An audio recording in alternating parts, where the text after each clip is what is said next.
Training with Eddie Reynoso. I know you're based in San Diego. Canelo's getting ready to kick off camp for his Cinco de Mayo weekend fight. I know he trains in the Lake Tahoe region. How do you plan on kind of finishing off camp with Eddie? Oh, well, everything's been fine. Canelo just recently moved up. Canelo actually he was training over here in San Diego with us as well. He just a couple of days left over there. I believe it was yesterday or 2 days ago that he left to Lake Tahoe. He's barely going to begin camp, so Eddie's going to stay with us for us for a couple of weeks, and then 5 weeks. I mean, the fight's done, and he's going to go with Canelo. Canelo's going to get a head start over there in Lake Tahoe. So Eddie always finds a way to work it out. So we're pretty sure we'll be okay. You've been training with Canelo for the longest time. A lot of people have different opinions of him today than they did just a few short years ago when he first became an undisputed super middleweight champion. You see how Canelo goes about his business on a daily basis. For those still wondering and doubting, what would you tell them about where Canelo is at his career at this stage? Well, one thing I will say about Canelo is one of the hardest workers out there, man. I've seen him fight.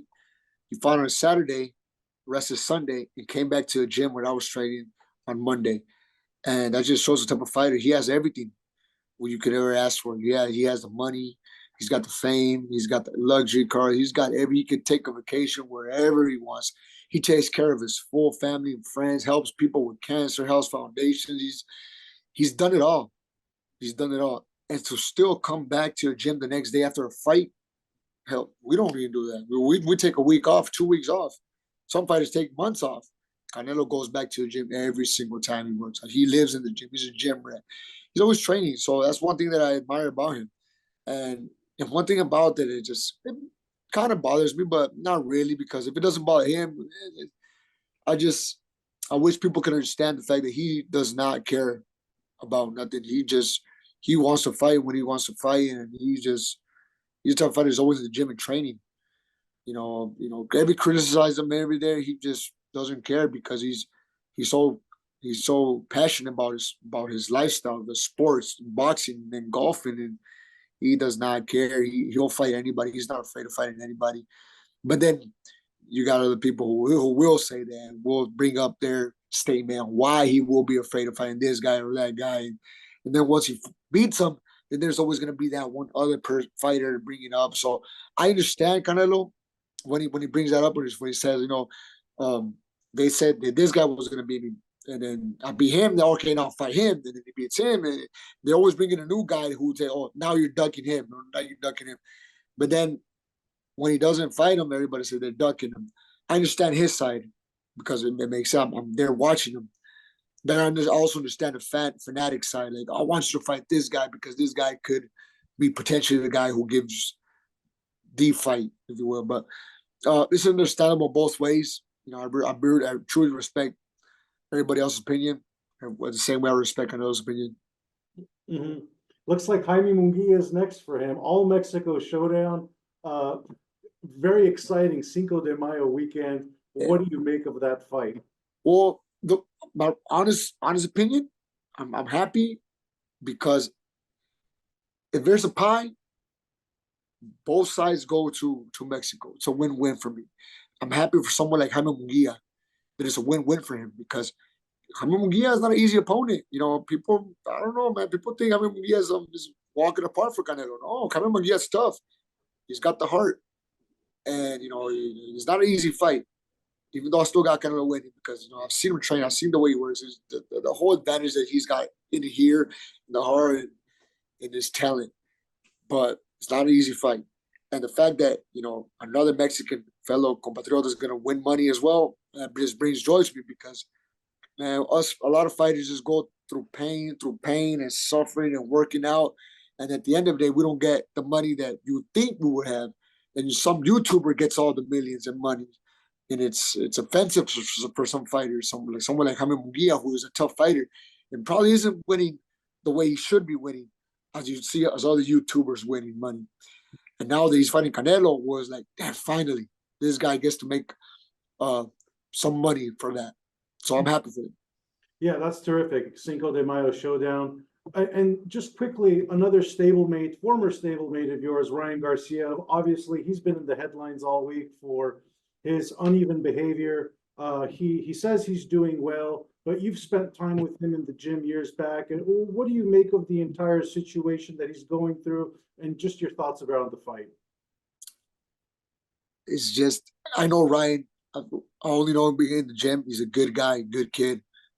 If I can say something, that kid works hard. He's very talented, and he's an overall good kid, man. I love Ryan. Bro. Ryan's good, and it's sad to see him like that. I don't know. I don't know. I have no answers to that. I have no.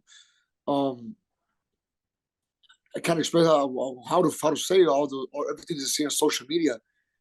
Wow, like hopefully people around him, close people who could get to him, could really help him out because I don't know if those stories are unbelievable to me. Like, wow, really? Um, you saw this, you saw that. Everything he's saying is just too crazy for me. It's just too crazy for me. I'm not a conspiracy theorist, but it's like, wow, if the whole things you're saying are true, then God bless you, man. I pray for you, and hopefully you'll be fine. But I don't know what to say. Maybe the same questions you have are the same questions that I have and everybody else has because I believe I seen his brother Sean also say that he doesn't really have a lot of contact with him, and I used to always see them together. So I really don't know what will be gone. I just wish him the best, and hopefully he recovers from whatever he's going through, and let God be in his side. Absolutely. All the best to him, and all the best to you, Oscar. March 29, Liam Wilson, another big fight for you, headlining ESPN. There's actually a nice co-feature on that fight Yeah, card as well. which could have easily been the main event. Those two, Sinisa Estrada and Yoko Vaya. yeah, those are some tough women. They're gonna bring it down. They're gonna throw it down for sure. They're gonna leave the ring nice and hot for me and Leon Wilson. So we gotta. It's gonna be tough to overstand that one. They have a chip on their shoulder. I've actually talked to them, and they're a little upset they didn't I get. love it. I love it. I love the fact that that's legit boxing right there. Not that Leo wasn't really legit. We want to, but we might be more gentlemen. But okay, let's just fight. Those two, Estrada and Valle, you could tell they don't like each other. They're gonna throw it down. But you agree with them that fight was like a main event level. I mean, obviously, promoters and networks, they control who gets the top billing, but I'll give it to them if you want. Like, yeah, you guys should be good.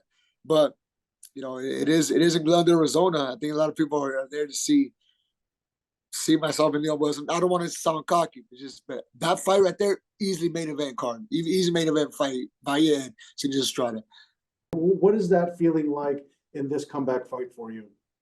Well, it means everything to me, because you know, boxing has always been my life. I've always, this is this is just another opportunity for me. I feel so blessed to have this opportunity to step in the ring again, especially in Glendale, Arizona, which I consider almost my second house, my second home.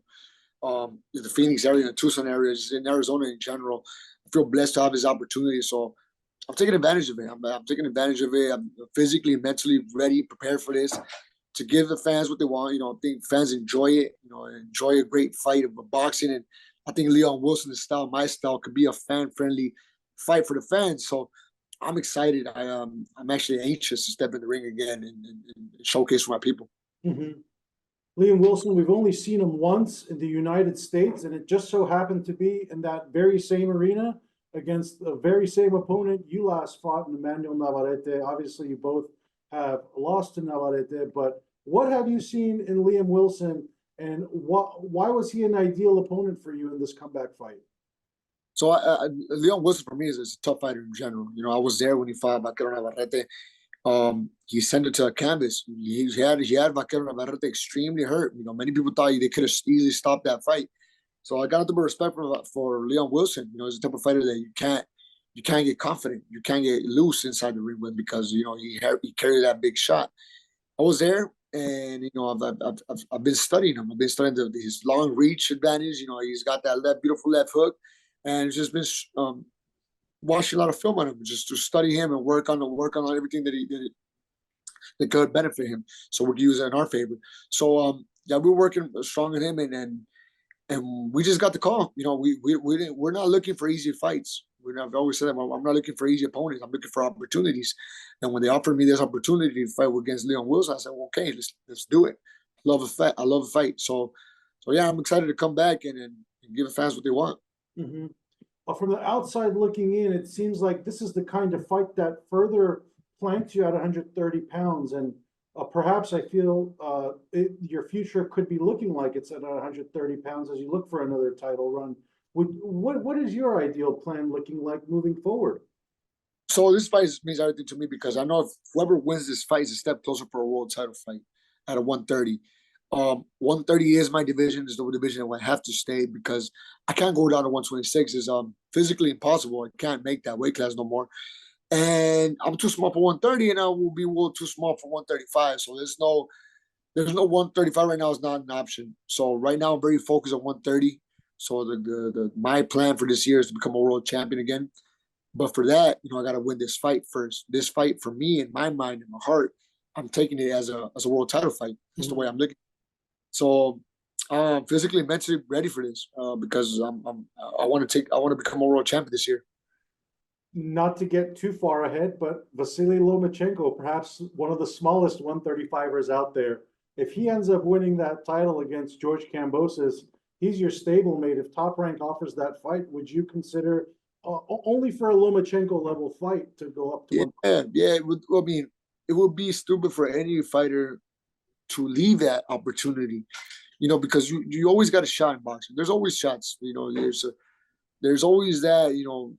Every fighter who steps in the ring has a chance to win. And if I were to get offered that fight, it will be a dream fight for me because we know Lomachenko is a pound for pound fighter. He's world class. We've seen what he did with Devin Haney. We've seen what he's done over the last couple of years. So having a fight against him, it's almost like when you're having a shot against Manny Pacquiao. Who will say no to a fight for Manny Pacquiao? Nobody. Everybody takes those fights, and I think that's the case for Vasily Lomachenko right now. But I think just that word, just that name, right? It feels like I'm losing track on the main object. The main object for me right now is Liam Wilson, but you know, any opportunity that I would that's offered, I will take it. Mm-hmm. With this fight, you and your very respected coach Eddie Reynoso, what have you guys been working on in this camp in order to correct some of the things that went wrong with Navarrete? So it's mostly because we can only train so hard. We always train hard every single camp. They know everybody knows that we don't have a hard time with working hard. We work hard, but we're working smarter this time, sticking to the game plan because what Mike Tyson said is very real. We all have that game plan until we get hit in the face. And that's completely true. I had a game plan in my last fight, but then we lose track and we get excited with the crowd and we lose focus and we want to knock out our opponents and we lose track of the game plan. So right now we're working on sticking to the game plan, counter punching, being an aggressive fighter, working to the body. There's a lot of things that go in play, but the main thing is just to stick to the game plan. Mm-hmm.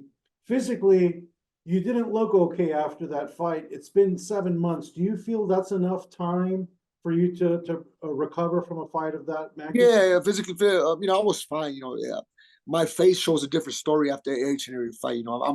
My face is very delicate. People who know me in the gym know that I'll just put lotion on my face and my face turns red. My face is just very delicate. Any little flick of my eye turns it red, and well, being Vaquero's punch, his punch did make a swelling in my eye, but it wasn't nothing broken. People were very concerned if it was broken. My family members and my friends were like, is your eye okay? And when I knew right away, it was just the fact that it was just swollen. So yeah, the pictures might tell a different story, but I'm perfectly fine. Thank the Lord, thank God for that, because we want to last in boxing, and for that, we gotta be physically ready for each and every fight because we're literally risking our lives inside that ring. Awesome. That's glad to hear you're obviously fully recovered.